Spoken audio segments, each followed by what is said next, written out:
So we're continuing to learn more about Mike Johnson, the Republican Speaker of the House, who lacks the bombastic high profile of other MAGA extremists like Jim Jordan, Matt Gaetz, Marjorie Taylor Greene, etc., and so forth, but is nonetheless vaguely sinister all the same. And one of the things that we found out recently is that Mike Johnson supports overturning rights to contraception and same-sex marriage. But before we unpack all that, if you haven't yet, please hit that like, subscribe, and the alert bell. Okay, folks, so again, Mike Johnson, who is a relatively anonymous Republican, he's, I think, where I was familiar with him the most prior to his speakership was he went viral in 2018 because he was castigated by Jon Stewart when Jon Stewart gave his virally memorable speech in front of Congress to try to secure benefits, lifetime benefits for 9/11 first responders, which were being blocked by Republicans. And Mike Johnson was the guy he personally castigated. And then, Mike Johnson effectively went dark in terms of the media spotlight. It was dominated by Trump and Trump allies.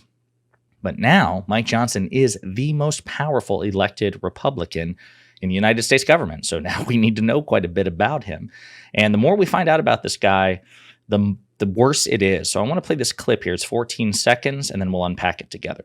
There's been some really bad law made. They've made a mess of our jurisprudence in this country for the last, several decades. And maybe some of that needs to be cleaned up. And what Justice Thomas is calling for is not radical. In fact, it's the opposite of that.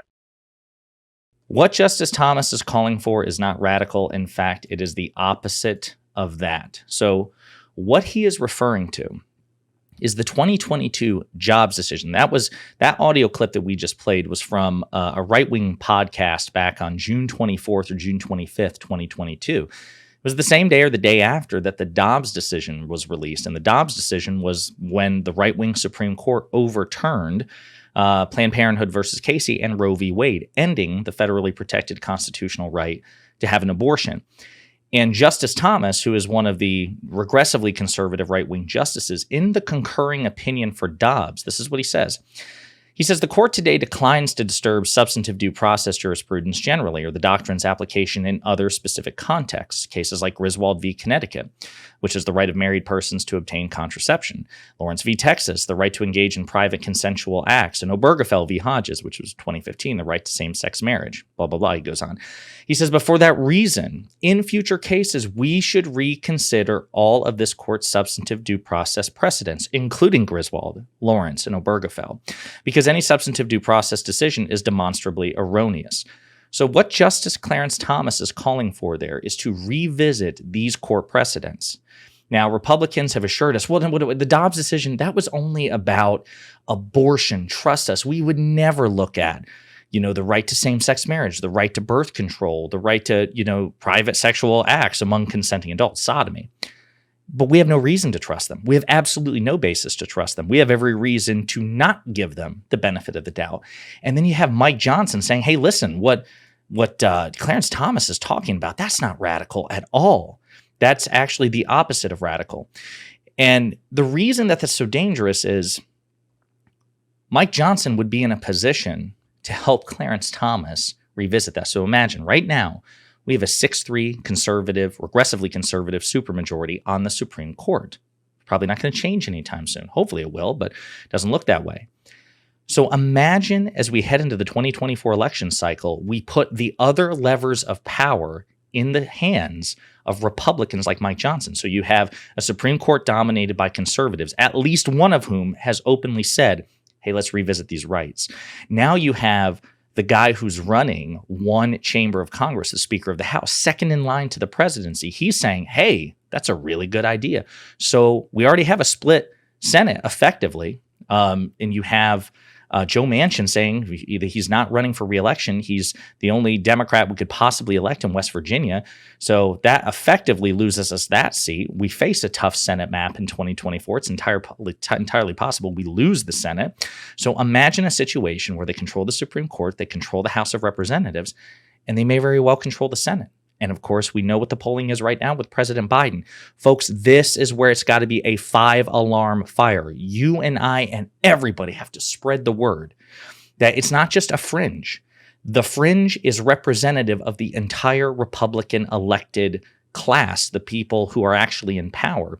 And there are people in critical positions of power, not just like fringe lunatics with no influence. The Speaker of the freaking House, one of the Supreme Court justices. And it's not just him, too. So then you also think about Donald Trump. Okay, well, Donald Trump's the Republican frontrunner. Surely he wouldn't, surely he doesn't have draconian views on abortion, on same-sex marriage and these things. Well, when it comes to abortion, which was already knocked out in the Dobbs decision, right? So the path has been clear there for a federal abortion ban should Republicans get control of the levers of power. Gay marriage and right to birth control, those things are a bit behind, but they're still in the crosshairs of Republicans. So the next right to be vulnerable is the right to an abortion. This is what Donald Trump famously said in the 2016 election cycle. What do you say about your church? They're very, very strong. They're allowed to, but the churches make their moral judgments. But you running for president of the United States will be chief executive of the United States. Do you believe believe in punishment for abortion? Yes or no, as a principle? The answer is that there has to be some form of punishment. For the woman? Yeah, there has to be some form. There has to be some form of punishment for. It's not enough to just prosecute and persecute the physicians.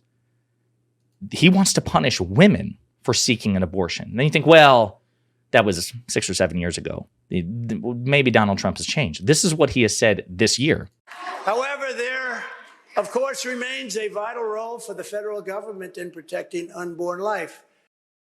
There remains a role for the federal government. He has never outright confirmed that he opposes a federal abortion ban. And even if he did, this guy's a pathologically lying, malignant narcissist. We have absolutely no reason to trust any assurances that he makes, same as we have no reason to trust any assurances that the right-wing Supreme Court makes, right? They said during their confirmation hearings, yeah, Roe v. Wade, that's settled super precedent, that's settled precedent. Don't worry about it. That's the law of the land, whether we like it or not. And then the second there was an opportunity to throw it away, they did. We cannot trust Republican leaders with power, period, hard stop, no matter what they say. They are infinitely, objectively less trustworthy than elected Democrats. Don't give them the opportunity to execute their fascistic authoritarian agenda. If given the chance, we have every reason to believe they'll federally ban abortion, they'll roll back protections for same-sex marriage, gay marriage, for birth control, and perhaps even federally ban those too. And if anyone wants to make the case otherwise, they need to bring the receipts and make a hell of a convincing case.